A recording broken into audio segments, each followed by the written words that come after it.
Past the edge of convention, beyond the boundaries of tomorrow, lies a special kind of impossible. A kind of impossible where pioneers forge ahead. Where no idea is too bold and no challenge too great. Because making a 200-ton airplane disappear is impossible. Until it's not. Predicting cyber attacks before they happen is impossible. Until it's not. And solving the mysteries of the universe is impossible. Until it's not. It's our job to break free from what is to what could be. Ready to leave the boundaries of what's known. To define possible.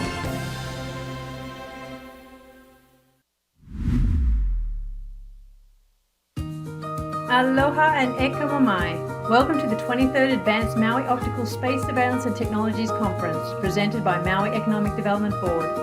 Please welcome Ian Christensen to the stage.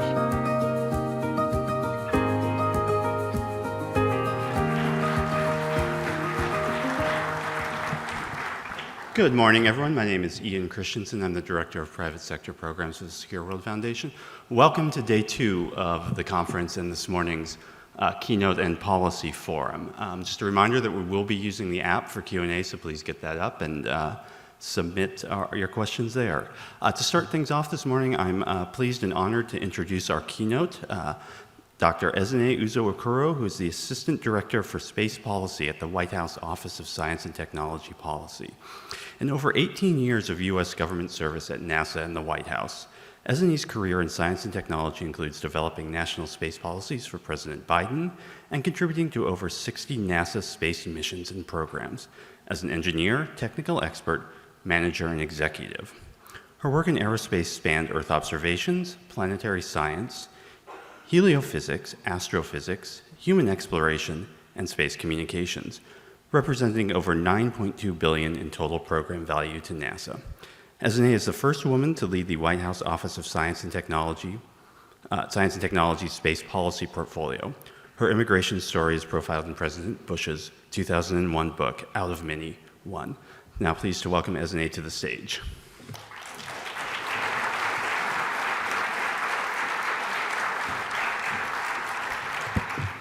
Good morning, all. Thank you, Ian, for that warm introduction. Thank you to AMOS for having me today. Now, as was mentioned, my name is Ezinne Uzo-Okoro, and I come to you from the White House Office of Science and Technology Policy. Now, a little bit about my office. The White House Office of Science and Technology Policy provides the President and others within the Executive Office of the President with advice on scientific, engineering, and technology issues. We lead the federal government, which we call the interagency, on science and technology policy coordination efforts, and we serve as a source of scientific and technological analysis and judgment for the President with respect to major policies, plans, and programs of the federal government. Our mission is to maximize the benefits of science and technology to advance health, prosperity, security, environmental quality, and justice for all Americans. Now, there are varying portfolios within OSTP, and mine is focused on civil and commercial space topics like space weather, microgravity research, topics like Earth observations, aeronautics, human exploration, and space science. But today I will focus my remarks, of course, on orbital debris.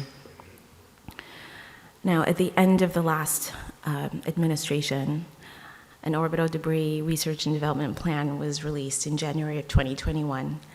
And then OSTP reinstated the interagency working group that created that plan and convened the same agencies who all have equities in orbital debris and began developing an implementation plan for that R&D plan. We worked with other councils, policy councils within the Executive Office of the President, including the National Security Council and the National Space Council, to come up with different implementation policy actions.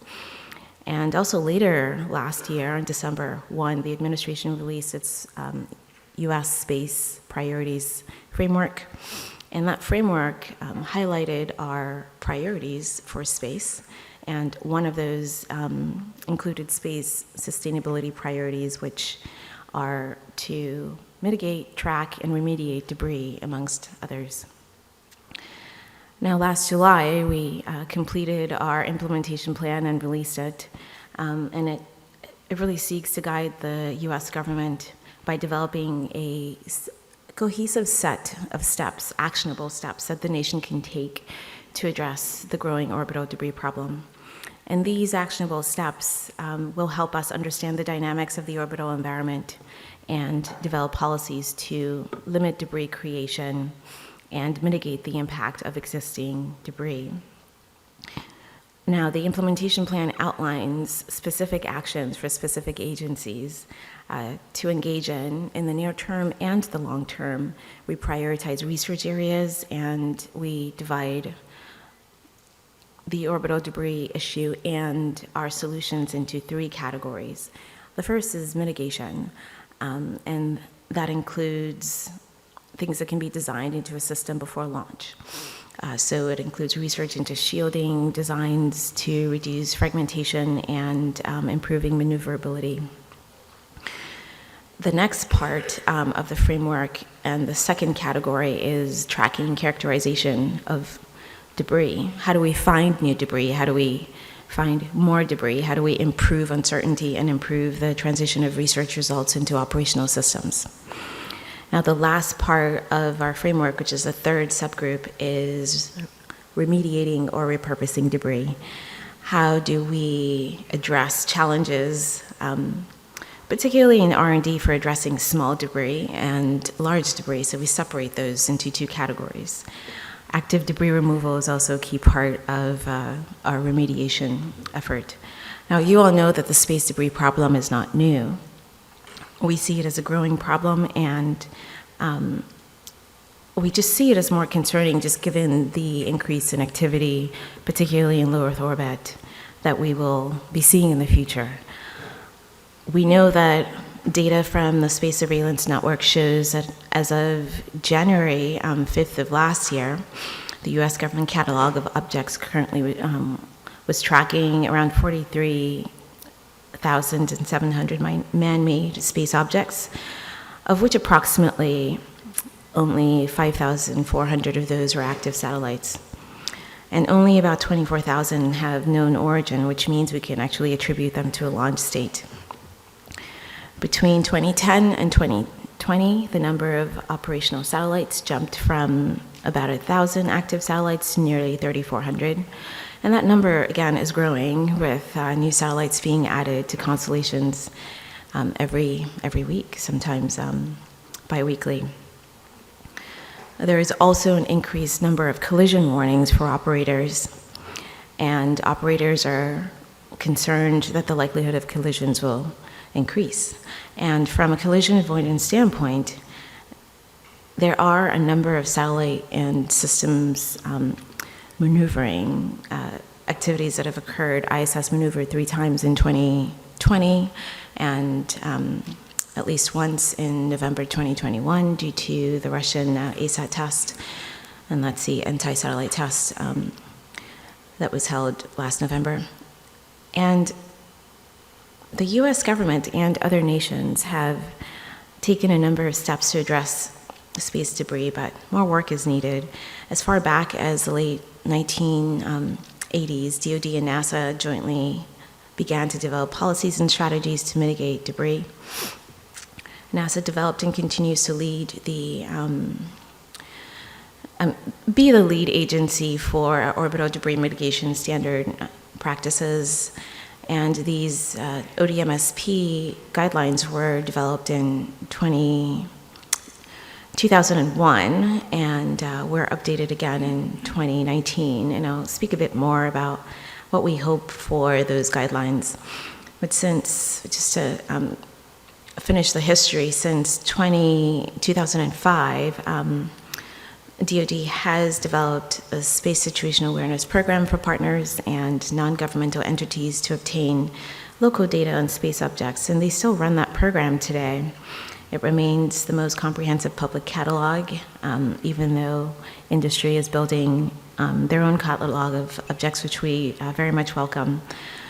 More recently, in 2018, we had the Space Policy Directive 3 that was signed and discussed the importance of of orbital debris, and that led to ODMSP being updated and the Department of Commerce through NOAA taking on more SSA and STM responsibilities while still waiting for Congress to give them authority.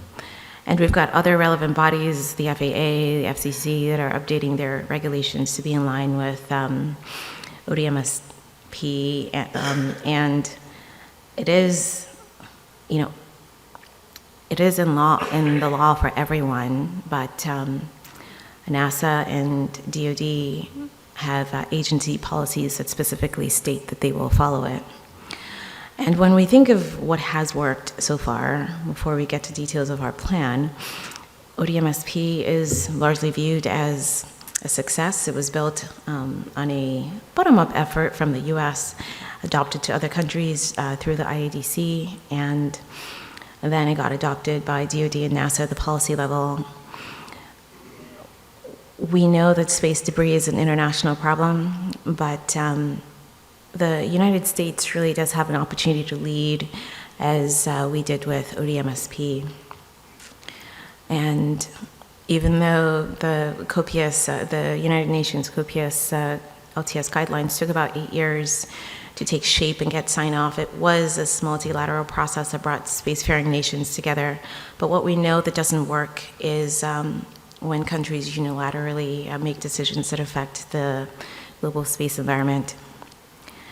And that's part of the reason why anti-satellite tests are a huge concern for a number of nations, including us, and that's why we are showing our leadership through the Vice President's announcement last April to ban US ESAT tests.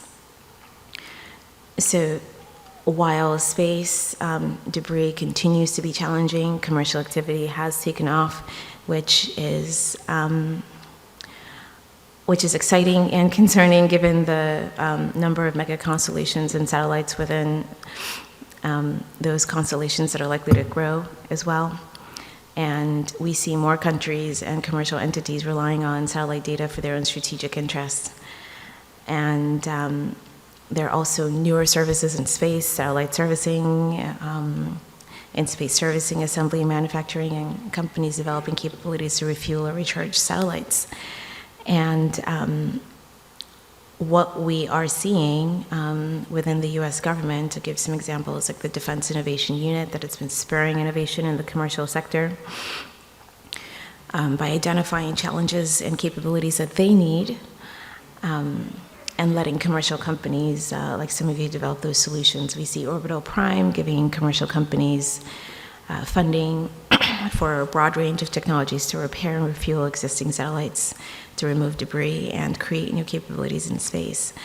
And these offer a dynamic space economy for our future, but there's still risks to the satellite environment. And what I'm essentially saying is there is a lot of opportunity in space, and we need to address space debris so that space is sustainable and remains a working environment. And so this is why we went through an 11-month process to identify tangible actions to address debris with agencies that have equities in space. So I mentioned NASA, DoD, the Department of Commerce, FAA, FCC, USGS, the Department of State, and many others. And the new plan accomplishes this in several ways.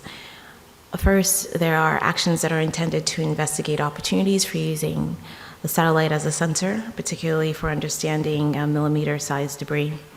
NASA, for instance, would identify technologies, and while incorporating these technologies onto systems should not be mandated, we can and really must improve upon using ground-based radar campaigns every few years to understand the millimeter-sized debris environment. we are looking to develop a risk framework to understand the amount of debris that would impact different stakeholders. The DoD will rely on the findings and recommendations from efforts like the spacecraft anomalies and failures workshops to build out this framework. And crowdsourcing anomaly data poses challenges to commercial companies.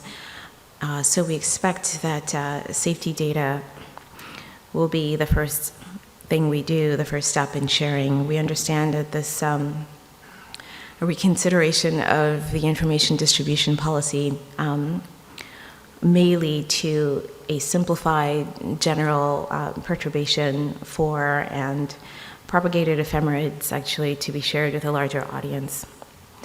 We propose studies, lots of them, some for DoD to focus on how objects in the space catalog would benefit from additional sources.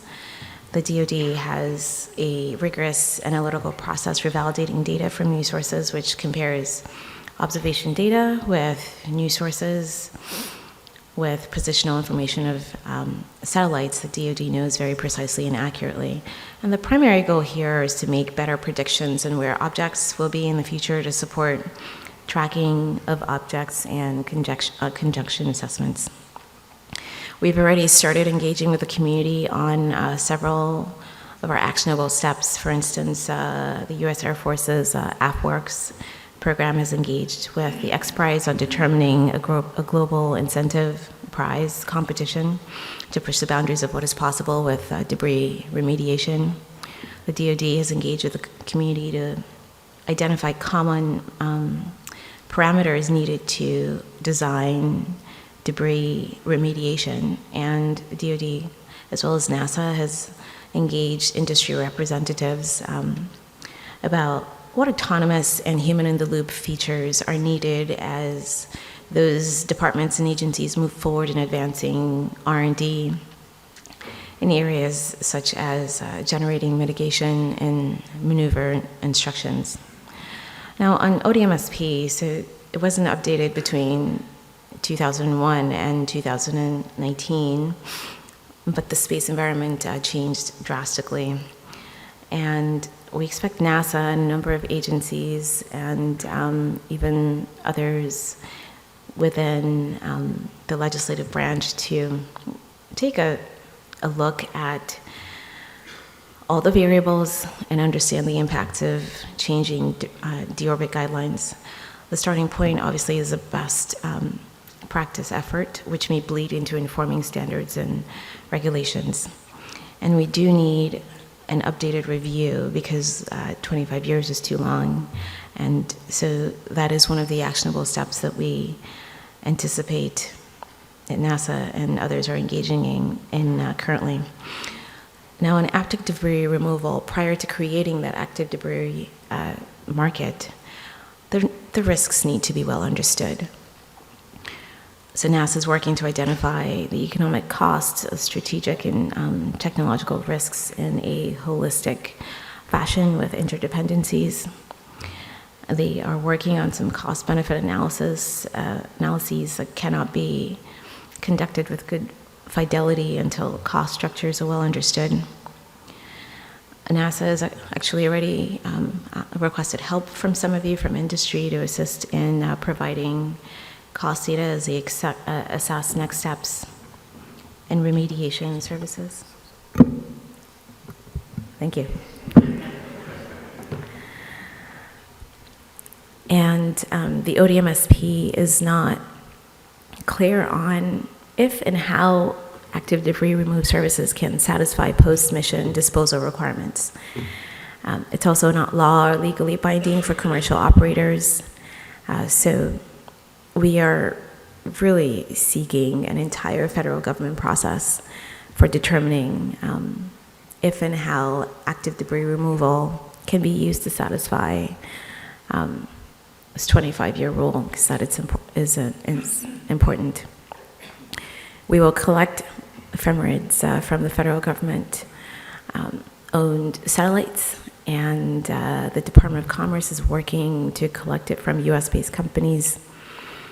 we mentioned a computer system that the Department of Commerce is using to evaluate the performance of software and accuracy of different empirical models. Both government and non-government orbital debris stakeholders recommend that the government set up and use this computer system that allows the research community to facilitate the bidirectional exchange of information, of data, of algorithms, and of documentation with academia, with research centers, and commercial entities.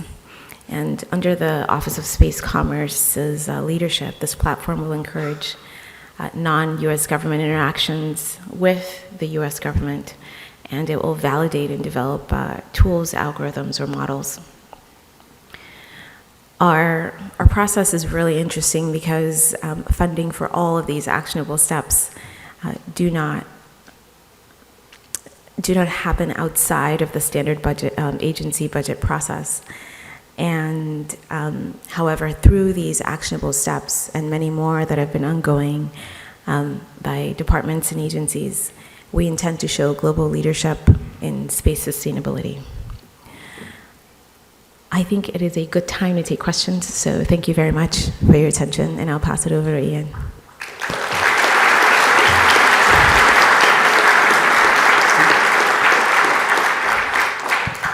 Thank you, Ezinne. We have several questions here, so hopefully we'll get through a few. I'm not sure that we have time to get through them all. So you spoke about some of the changes to the debris mitigation environment, right? The need to maybe look at guidelines that are more up to date to the amount of activity that we have today. So we have a question here. As you're thinking about tightening those rules for debris mitigation and minimization, ED updates to the ODMSP, how are you thinking about those updates versus focusing on finding means to improve compliance with existing practice? Because as we see that some of the existing behavior towards following the existing guidelines isn't as great. So how do you think about balancing improving performance versus tightening requirements?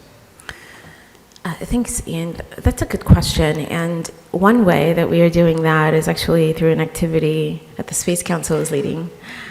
So we are working on updates to Article 6. The Space Council's Dr. Diane Howard, who some of you may know here, is working on in-space mission authorization that will impact U.S., not just the U.S. government, but U.S. commercial entities as well. And that is one way we intend to ensure that there is compliance within at least national policies here. Thank you. And a related question, we've seen that the FCC has proposed, and I think even this morning, adopted a 5-year deorbit rule. How might that affect updates to the ODMSP? Well, I think you're seeing the engine working here. So the FCC was part of and continues to be part of the orbital debris interagency working group. So this is one way that they are moving the entire community. So this is all working in tandem. It's not a separate effort. Thank you. So kind of broadening out now to an international focus question, and there's two related ones here that I'm going to try and combine, so bear with me. So the question is, for a number of years, we've published important guidelines and best practices addressing internationally shared approaches to space debris. You talked about the IADC, right, and how that flows through different nations. But the question says, it seems like we are stopping there. What are your thoughts on pursuing a more formal, bottom-up international agreement that focuses on space debris prevention and removal? And then the related question is, what is the role of the UN in space traffic management practices? Now, we welcome, quite like the copious LTS guidelines, we do see that those efforts take a long time. And so sometimes most of what we can do in the interim is to show US leadership in the hopes that other countries would follow, would agree, and then that would also help to not necessarily speed up a process that is important, but at least get the balls rolling. And so we see that with the ASAT test ban announcement that we made. We see that with this effort, ODMSP, where you see coordinated effort with first the executive branch, now the FCC, and other nations and other agencies and departments moving. So we do see the UN playing a great role in us contributing to an international effort here. But one thing we can do to move swiftly as a nation is to lead, and that's what we're also focused on. Thank you. So, close to the mic. So the next question is one that I think is a really kind of a looking towards the future of where space activities are going, and I've lost it, so give me a moment to find the right part. There it is. So we're seeing a lot of interest in lunar activities from the US, from other nations, from private industry. And so the question is the administration thinking about ways to deconflict those sorts of activities, think about debris mitigation requirements for lunar environment, and especially given the difficulty of maybe coordinating with some of the other nations that are also interested in lunar activity? Absolutely. There just are a plethora of activities going on. There's in-space servicing, assembly, manufacturing, and that's moving into that space. We've got actually a cislunar strategy that we are working on with an OSTP that covers some of these activities specifically, and how we are going to mitigate it. You see, with this plan, I tried to stick with not just the SPD3 and National Space Policy definition of orbital debris, but I didn't expand to all of space debris intentionally. The international community has a definition, we've got definitions. So for debris in cislunar space, we will be addressing them through a new strategy that will be released soon, and we will also, it's being led by Dr. Matt Daniels, so those of you at least on the defense side should be tracking. And in addition, Dr. Diane Howard's work covers some of the regulatory considerations that we will need to make, not just for orbital debris in low Earth orbit, but also debris in cislunar space. All right, thank you. And so I think maybe two more questions. Our next panel is a discussion of orbital carrying capacity, and there's a question here that maybe is a lead into that panel. So the question says there's growing research on carrying capacity of the low Earth orbit as it relates to not just debris, but re-entry effects on climate, effects on the astronomy community. So the participant is asking, is carrying capacity something that OSTP is looking at in any of the efforts you're speaking about today? We are, and we have tasks, NASA is our Orbital Debris Policy Office to ODPO to work on that. So you should be seeing some activities there, but we certainly welcome and are very supportive of that. Thank you. And so I think one more, and then we'll reach the end of the time here. So we've seen, the National Space Council, Vice President Harris, expressing some commitment to U.S. leadership through the ASAT test ban initiative. It's been suggested that maybe the U.S. could continue to demonstrate that leadership in certain other areas. Can we expect any more high-profile space sustainability commitments from the administration anytime soon? Stay tuned. Stay tuned. All right. All right. Well, I think that is what we have for questions, Ezinne. So thank you, and enjoy the rest of the conference. Thank you.